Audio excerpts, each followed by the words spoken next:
నమస్కారం. ఈరోజు సుఖీభవలో ఆస్తమాకు ఆయుర్వేద వైద్యం, మల పరీక్షతో వ్యాధుల గుట్టు రట్టు, పాదంలో వంకరను సరిచేయొచ్చా, గాడి తప్పిన జీవనశైలితో పొట్టలో సమస్యలు, ఇంకా హెల్త్ టిప్. ఆస్తమా బారిన పడితే ఊపిరి కోసం యుద్ధం చేయాల్సి వస్తుంది. శ్వాస మార్గాలు సన్నగా కుచించుకుపోవడంతో గాలి పీల్చలేకపోతుంటారు. ఒడ్డున పడ్డ చేప తనది కాని వాతావరణంలో ఉక్కిరి బిక్కిరి అయినట్లుగా ఆస్తమా బాధితులు తేలికగా ఊపిరి తీసుకోలేక ఆయాసపడిపోతూ ఉంటారు. అయితే కొన్ని ప్రత్యేకమైన ఆయుర్వేద మార్గాలను ప్రయత్నించడం ద్వారా ఆస్తమాకు చక్కగా అడ్డుకట్ట వేయొచ్చని చెబుతారు నిపుణులు. ఆస్తమాకు ఆయుర్వేదం చెబుతున్న పరిష్కార మార్గాల గురించి ఇప్పుడు తెలుసుకుందాం.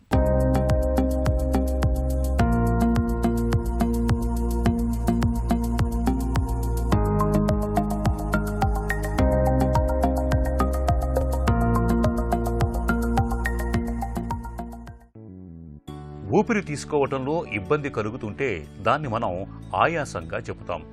అనేక అనారోగ్య సమస్యల్లో ఆయాసం అనేది ఒక లక్షణంగా కనిపిస్తుంది.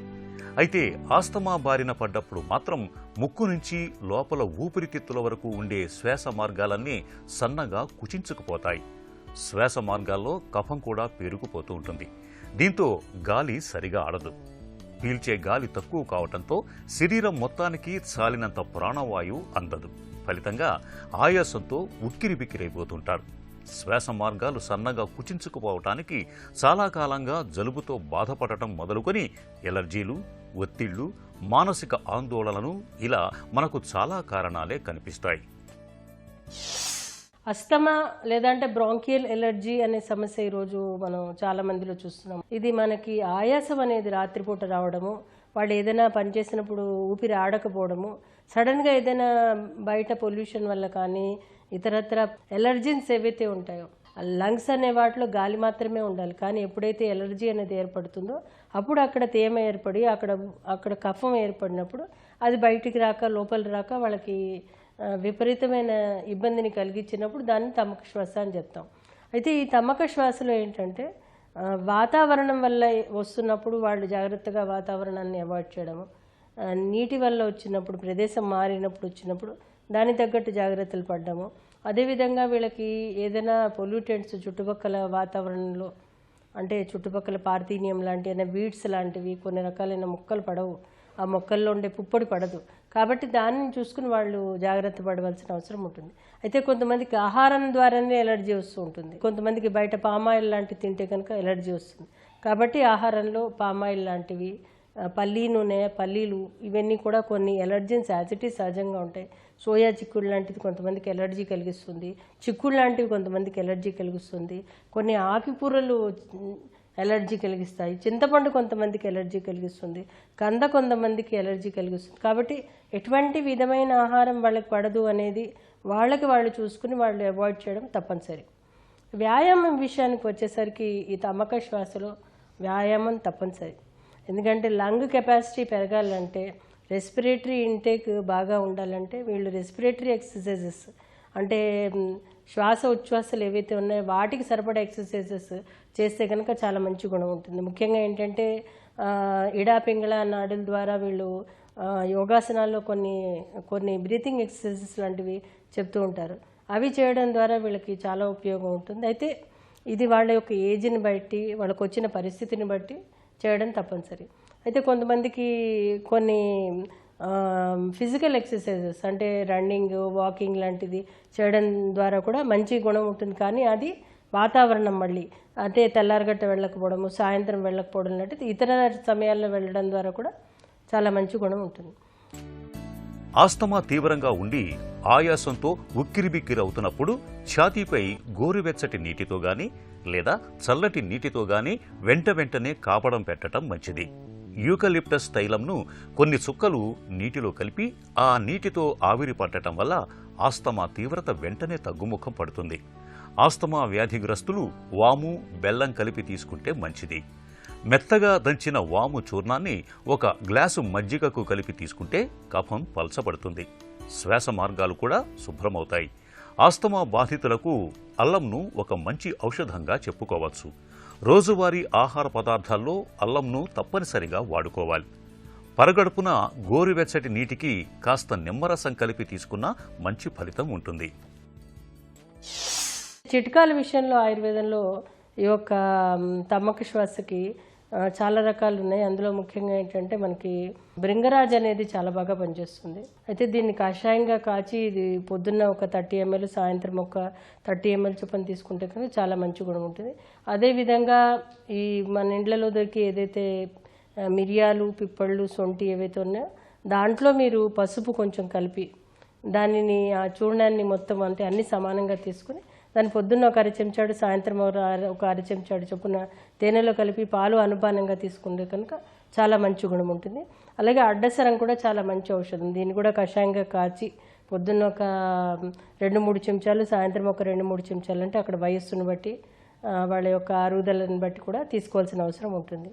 అలాగే ఉత్తరేణిని ఒక ఔషధం, అద్భుతమైన ఔషధంగా ఆయుర్వేదంలో చెప్పారు. అంటే ఉత్తరేణిని కాల్చి దాని మసిని, అంటే ఆ ఉత్తరేణి మసిని మీరు ఒక 2-3 గ్రాములు తేనెలో కలిపి పొద్దున సాయంత్రం ఇస్తే కనుక చాలా బాగా ఈ యొక్క తమ్మక శ్వాస ఏదైతే బ్రాంకియల్ ఎలర్జీ ఉందో అది త్వరగా తగ్గడానికి అవకాశం ఉంటుంది. చికిత్సా విషయానికి వచ్చేసరికి తమ్మక శ్వాసకి ముందుగా వచ్చే సమస్యను బట్టి చికిత్స చేయవలసిన అవసరం ఉంటుంది. ముఖ్యంగా ఏంటంటే వీళ్ళకి జ్వరం ఉన్నప్పుడు జ్వర చికిత్స చేసుకుంటూ, అలాగే వీళ్ళకి జలుబు ఉన్నప్పుడు జలుబుతో పాటు, అలాగే వీళ్ళకి తమ్మక శ్వాస అంటే ఈ యొక్క బ్రాంకియల్ ఎలర్జీ ఉన్నప్పుడు బ్రాంకియల్ ఎలర్జీకి కాంబినేషన్ చికిత్స అనేది ఉంటుంది. ముఖ్యంగా ఆనందభైరవి రస్ అని, మృత్యుంజయ రస్, అలాగే శ్వాస కుఠార్ రస్, అలాగే శ్వాస కాసాహర రస్, అంటే రకరకాల కాంబినేషన్స్.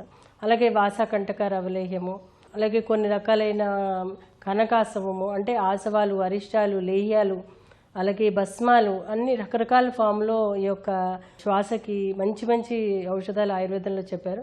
అబ్రక భస్మ అనేది కూడా ఇస్తూ ఉంటాము. అయితే ఈ యొక్క ఏదున్నా కానీ ఆ ఏజ్ని బట్టి, ఆ యొక్క వచ్చిన అవస్థను బట్టి చికిత్స చేయవలసిన అవసరం ఉంటుంది. ఇది సుమారు 1-2 నెలలు నుంచి ఒక 2-3 నెలల్లో కూడా తగ్గిపోవడానికి అవకాశం ఉంటుంది. కొంతమందికి 10-15 రోజుల్లో కూడా తగ్గిపోతుంది. ఎందుకంటే వాళ్ళకి సిమ్టమాటిక్ ట్రీట్మెంట్ అవసరం. వాళ్ళకి కొంతమందికి ఎప్పటికీ ఉంటుంది. అలాంటప్పుడు వాళ్ళకి ఏ విధంగా ఇవ్వాలన్నది కూడా ఆలోచించి ఇవ్వాల్సిన అవసరం ఉంటుంది. రోజువారీ ఆహారం, జీవన శైలిలో తగిన జాగ్రత్తలు తీసుకోవటం ద్వారా ఆస్తమాను చాలా వరకు అదుపులో ఉంచుకోవచ్చు. ఎక్కువ శారీరక శ్రమ లేకుండా చూసుకోవాలి. చల్లని గాలిలో తిరగకూడదు, వర్షంలో తడవకూడదు, పడని పదార్థాలకు దూరంగా ఉండాలి, దుమ్ము, ధూళి, పొగ, చల్లటి వాతావరణానికి దూరంగా ఉండాలి. ప్లాస్టిక్ బ్యాగులు, కార్పెట్లు, దుప్పట్లలో డస్ట్ మైట్స్ అనే పరాన్న జీవులు ఉండే అవకాశం ఉంది. కాబట్టి వీటిని తరచూ ఎండలో ఆరబెట్టడం, శుభ్రంగా ఉతుక్కోవటం చేయాలి. పెంపుడు జంతువులకు దూరంగా ఉండాలి. స్వచ్ఛమైన గాలి, నీరు ఉన్న ప్రదేశాలలో ఆవాసం ఉండటం మేలు. ఆస్తమా మరీ తీవ్రంగా ఉండి ఇబ్బంది పెడుతున్నప్పుడు ఆయుర్వేద డాక్టర్ల పర్యవేక్షణలో కొంతకాలం పాటు శ్వాసకుటార్ రస్, కఫకర్తరి, కానకాసవ, అగస్త రసాయన, సీతోఫలాది చూర్ణ వంటి ప్రత్యేకమైన ఔషధాల సాయం తీసుకోవాలి. మన పొట్ట ఒక విస్మయాల పుట్ట. ఒక పూట బాగుంటే మరో పూట ఎక్కడో ఏదో ఇబ్బంది తలెత్తుతూ ఉంటుంది. అయితే మలబద్ధకం, లేదంటే విరేచనాలు, పొట్టలో గడబిడలు, ఆపై అజీర్తి, గ్యాస్ ట్రబుల్, ఇలా సమస్యల చిట్టాకు అంతుండదు. కొంతమందికి ఏం తిన్నా వంటబట్టకుండా ఉంటుంది, మరికొంతమందికి ఆకలి అసలే ఉండదు. ఇలాంటి సమస్యల గుట్టుముట్లను కనుగొనేందుకు మల పరీక్ష బాగా ఉపయోగపడుతుంది. మలం తీరుతెన్నులను పరీక్ష చేయడం ద్వారా పొట్టలోని అనారోగ్యాన్ని ఎలా అంచనా వేయొచ్చో ఇప్పుడు తెలుసుకుందాం.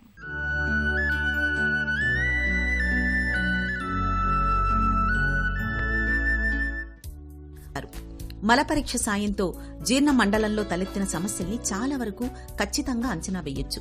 కాలేయం, క్లోమగ్రంథి, ట్రిప్సిన్ వంటి ఎంజైముల పనితీరును తెలుసుకోవచ్చు. పొట్టలో నులిపురుగులు, రోటా వైరస్, పెద్ద పేగులో క్యాన్సర్ ఆనవాళ్లు కూడా మల పరీక్షలో శారీరకంగా, మానసికంగా అనేక రకాల అవకరాలు వచ్చే అవకాశం ఉంది. పాదాల్లో వంకర ఉండడం కూడా అలాంటి లోపమే. అమ్మ కడుపులో బిడ్డగా ఎదిగే క్రమంలో పాదాల్లో కండరాలు సరిగా ఎదగకపోవడంతో పాదాల్లో వంకరొస్తూ ఉంటుంది. ఇటు పసిబిడ్డకు, అటు తల్లిదండ్రులకు తీరని మానసిక క్షోభను తెచ్చిపెట్టే పాదాల్లో వంకర గురించి డాక్టర్ని అడిగి ఇప్పుడు తెలుసుకుందాం. క్లబ్ ఫుట్ అంటే ఏమిటంటే వంకర పాదాలు. వీటికి రావడానికి కారణాలు ఏమిటంటే ఒక్కోసారి ఈ కొంతమంది పిల్లలు జన్యుపరమైన ప్రాబ్లమ్స్ ఉండే వల్ల రావచ్చు. కానీ కామన్గా ఉండే కారణం ఉమ్మనీరు తక్కువ అవడం వల్ల కానీ, లేదా గర్భాశయంలో ప్లేస్ తక్కువ ఉండటం వల్ల కానీ ఈ రకమైన ప్రాబ్లం రావడానికి అవకాశం ఉంటుంది. సో వీళ్ళకి ఎర్లీగా అంటే ఫస్ట్ 10 డేస్లో కనుక హాస్పిటల్కి వస్తే వీళ్ళకంటే పాన్సిటీ మెథడ్ అని ఉంటుంది. అంటే ఈ ఒక ప్రత్యేకమైన ఈ మెథడ్ వల్ల పిండి కట్టేసి ఆ వంకరని మెల్లగా సరి చేస్తాం. ఈ ట్రీట్మెంట్ వల్ల అడ్వాంటేజ్ ఏంటంటే ఈ కట్ అనేది వారానికి మారుస్తాం. యూజువల్గా బిడ్డ పుట్టిన 10వ రోజు నుంచి ఈ ట్రీట్మెంట్ స్టార్ట్ చేస్తాము. ఆ కట్టు వారం మారుస్తాం. సో ఈ రకమైన ప్రక్రియ ద్వారా మనకి ట్రీట్మెంట్ స్టార్ట్ చేసిన 2 నెలల్లో ఈ డిఫార్మిటీ అంతా కూడా 100% కరెక్ట్ చేసుకోవచ్చు.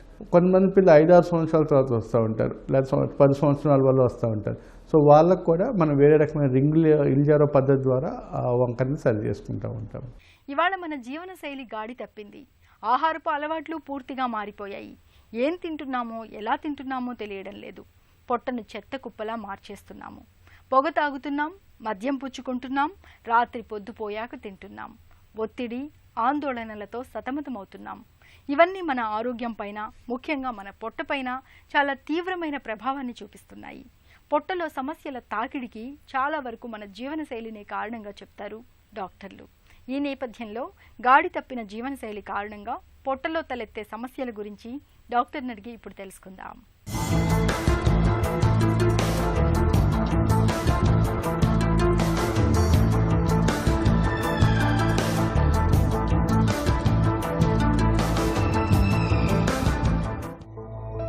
కోటి విద్యలు శతకోటి తిప్పలు జానడు పొట్ట కోసమే అంటుంటాం. నిజమే. ఆ జానడు పొట్ట బాగున్నంతకాలం ఏదో తంటాలు పడుతుంటాం. అంతా బాగానే నడిచిపోతుంటుంది. కానీ అది మొండికేసిన నాడు తెలుస్తుంది మనకు దాని ప్రాముఖ్యం ఏమిటో. అజీర్ణం, అసిడిటీ, కడుపుబ్బరం, ఈ ఉదర బాధలకు అంతులేదు. అసలు తినాలని అనిపించకపోవటం నుంచి ఏమీ తిన్నా విరేచనాల వరకు ఈ ఉదర సంబంధ సమస్యల చిట్టా అనంతం. అందుకే నేడు కడుపు చేత పట్టుకొని వైద్యుల చుట్టూ తిరుగుతున్న వారికి అంతుండటం లేదు. ఉదర బాధల్లో చాలా భాగం మన స్వయంకృతాలు. ఆధునికత మన ఆహారాన్ని, అలవాట్లను, మొత్తం జీవనశైలినే మార్చివేస్తోంది. విపరీతమైన మానసిక ఒత్తిడి నుంచి వింత వింత విరుద్ధాహారాల సేవనం వరకు అవాంఛనీయమైనవే ఎక్కువ. మన ఆహారపు అలవాట్లు, జీవనశైలిని ఆరోగ్యవంతంగా తీర్చిదిద్దుకోవడం తక్షణ అవసరం. జీవనశైలిలో మార్పుల వలన ఉదరకోశ వ్యాధులు, కాలేయ వ్యాధులకు సంబంధించి 2 రకాల వ్యాధులు వస్తాయి. ముఖ్యంగా జీవనశైలి మారడం వల్ల ఊబకాయం వస్తుంది. ఊబకాయం వల్ల చాలా రకాల జబ్బులు వస్తాయి. మీకు అందరికీ తెలుసు, గుండె జబ్బులు, తర్వాత మోకాళ్ళు నొప్పి రావడం, ఊపిరి కష్టంగా ఉండడం, గురక ఎక్కువగా ఉండడం, అలాంటి జబ్బులు వస్తాయి. కానీ ఉదరకోశ వ్యాధులకు సంబంధించి జీవనశైలి మారడం వల్ల వచ్చే జబ్బు ఏంటంటే యాసిడ్ రిఫ్లక్స్. అంటే పొట్టలో ఉండే ఆమ్లం ఆహార నాళంలోకి వచ్చి గుండెలో మంట రావడం, తినది వెనక్కి రావడం, త్రేన్పులు రావడం. ముఖ్యంగా ఈ మధ్యకాలంలో ఈ టైప్ ఆఫ్ సిమ్టమ్స్ ఎక్కువ చూస్తున్నాం. దీన్ని గ్యాస్ట్రోయూసిఫిల్ రిఫ్లక్స్ డిసీజ్ అంటారు. రెండవ ఇంపార్టెంట్ జబ్బు ఏంటంటే లివర్ వాయడం. లివర్లో కొవ్వు చాలా తక్కువ శాతం ఉంటుంది. మోర్ దెన్ 5% కొవ్వు శాతం ఉంటే దాన్ని non alcoholic fatty liver disease అంటారు. అనుభవజ్ఞుల రేడియాలజిస్టులు ఈ బ్రైట్ లివర్ని చూసి లివర్లో ఫ్యాట్ అని పూడుస్తారు. అక్కడ మొదలవుతుంది. అక్కడి నుంచి ఏం చేస్తామంటే లివర్ ఫంక్షన్ టెస్టులు చేస్తాం. Serum bilirubin, ALT, AST, alkaline phosphatase, albumin globulin ratio అని టెస్టులు చేస్తాం. ఈ టెస్టుల్లో ఏమవుతుందంటే ఈ లివర్ ఉబ్బినప్పుడు ALT, AST పెరుగుతాయి. ఈ పెరగడం వల్ల మనం లివరు ఉబ్బడమే కాకుండా కొంత డ్యామేజ్ అవుతుందని తెలుస్తుంది. సో కొంతమంది పేషెంట్లకి ఆ డ్యామేజ్ ఎక్కువగా ఉందని అనుమానం వస్తే, అంటే పేషెంట్కి షుగర్ ఉండి, బీపీ ఉండి, బాగా ఊబకాయం ఎక్కువగా ఉండి, అలాంటి వాళ్ళకి అవసరమైతే లివర్ బయాప్సీ చేస్తాం. లివర్లో బయాప్సీ చేయకుండా కూడా ఈ మధ్యకాలంలో కొత్త టెస్ట్ కనిపెట్టబడింది. అదేంటంటే ఫైబ్రోస్కాన్ అనే టెస్ట్. ఈ ఫైబ్రోస్కాన్ అనే టెస్ట్ వలన ఏమవుతుంది, లివర్ స్టిఫ్నెస్, లివర్ ఎంత గట్టిగా ఉందన్నది బయాప్సీ చేయకుండా తెలుసుకోవచ్చు. సో ఈ మెషిన్ వలన ఏంటంటే లివర్ గట్టిపడిందా లేదా, ఎంత గట్టిపడింది అది తేల్చుకుని దాన్ని బట్టి పేషెంట్కి మందులు వాడాలా, లేదంటే లైఫ్ స్టైల్ మాడిఫికేషన్ సరిపోతుందా అని డిసైడ్ చేస్తాం. గ్యాస్ట్రోయూసిఫిల్ రిఫ్లక్స్ డిసీజ్ని పోల్చాలంటే మనం అప్పర్ జీ ఎండోస్కోపీ అనే పరికరం ద్వారా, ఎండోస్కోపీ అంటే ఆహార నాళంలోకి ట్యూబ్ పాస్ చేసి ఆహార నాళం ఎలా ఉంది, ఏదైనా ఒరుపు ఉందా, లేదన్నా బ్రేక్స్ ఉన్నాయా, లేదంటే మూసుకుపోయిందా, లేదంటే ఏదైనా హయాటస్ ఎర్నియా అనే ఒక జబ్బు ఉంటుంది. అంటే ఆహార నాళం స్టమక్ కొంచెం పైకి వెళ్తుంది అనమాట. ఇవన్నీ కూడా తెలుస్తాయి. సో ఈ ఎండోస్కోపీ ద్వారా గ్యాస్ట్రోఇసోఫేజియల్ రిఫ్లక్స్ డిసీజ్ వలన చేంజెస్ తెలుస్తాయి. ఇటీవలి కాలంలో మన జీవనశైలి అంతా గజిబిజిగా తయారైందనే చెప్పాలి. రాత్రిళ్ళు ఆలస్యంగా నిద్రపోవడం, ఆ నిద్ర కూడా అంతంత మాత్రంగా పట్టడం, అలాగే ఇటీవల రాత్రిళ్ళు పనిచేయడం, ఇక పగటిపూట నిద్రపోయే ఉద్యోగాలు కూడా ఎక్కువయ్యాయి. ఇక పొద్దున్న ఆలస్యంగా లేవడాలు, టిఫిన్ ఆలస్యంగా చేయటం అనేది పరిపాటిగా మారింది. ఇక పనులపై ఉరుకులు పరుగులు, ఆ తర్వాత కాఫీ, టీలు, సిగరెట్లు ఊదేయడం కూడా పెరిగింది. దీంతో మధ్యాహ్న భోజనాలు ఆలస్యం కావడం చూస్తుంటాం. రాత్రిళ్ళు కూడా భోజనం ఆలస్యంగా చేయడమే చూస్తున్నాం. దీనికి తోడు పార్టీలు, ఫంక్షన్లని మద్యపానం తీసుకోవడం కూడా తరచుగా జరిగేది. ఇక ఉద్యోగాల్లో, వ్యాపారాల్లో, పనుల్లో విపరీతమైన ఒత్తిళ్లు, ఆందోళనలు. ఈ నేపథ్యంలో మనకు పొద్దున్నో సాయంత్రమో కాస్తంత నడకనో ఏదైనా క్రీడలతో వ్యాయామం చేసే అలవాటు కూడా తప్పిపోయింది.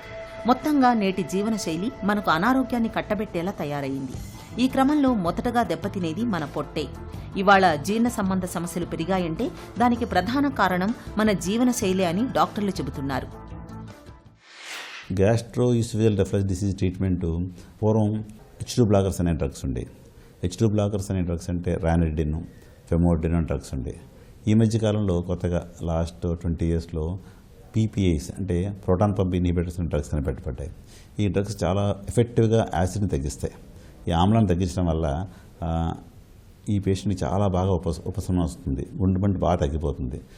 ఉదాహరణకి ఒమిప్రజోలు, ఎస్ఓమిప్రజోలు, పెంటోప్రజాలు, రాబిప్రజోలు అనే డ్రగ్స్ వాడడం వల్ల సో ఉదయం పూట భోజనానికి టిఫిన్ తినడానికి ఒక అర్ధగంట ముందు ఈ మాత్రలు వేసుకోవాలి. ఈ మాత్రలు అప్పుడు బాగా పనిచేస్తాయి. ఒక మాత్ర వేసుకుంటే సరిపోతుంది, గుండెలో మంట తగ్గుతుంది, యాసిడ్ వెనక్కి రావడం తగ్గుతుంది. సో ఈ మందులు కనిపెట్టబడిన తర్వాత ఈ యొక్క వ్యాధిగ్రస్తుల యొక్క జీవనం బాగా ఇంప్రూవ్ అయింది.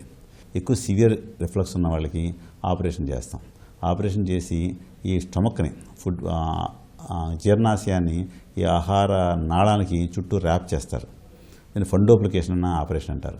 ఈ ఫండోప్లికేషన్ ఆపరేషన్ లాప్రోస్కోపీ కూడా చేయొచ్చు. ఇది చేయడం వల్ల ఏంటంటే యాసిడ్ రిఫ్లక్స్ ఆగుతుంది. కానీ ఏంటంటే దురదృష్టవశాత్తు ఆపరేషన్ చేసిన అందరికీ కూడా రిలీఫ్ రాదు. ఓ 60-70% రిలీఫ్ వస్తుంది. మిగతా 30-40% మంది మందులు వాడాల్సి వస్తుంది. పేషెంట్ తిన్న వెంటనే పడుకోకూడదు, తలవైపు ఎత్తుపెట్టి పెట్టుకోవాలి. బెండ్ అయ్యే పనులు, ఎస్పెషల్లీ ముఖ్యంగా ఆడవాళ్ళు బట్టలు అతకడం, ఇల్లు వచ్చున్న పనులు తిన్న తర్వాత చేయకూడదు. ఇకపోతే లివర్ జబ్బు విషయానికి వస్తే దీనికి ఊబకాయం వల్ల లివర్ వాచి, లివర్ గట్టిపడి సిరోసిస్ వచ్చిన తర్వాత చేయగలిగిన తక్కువ ఉంటుంది.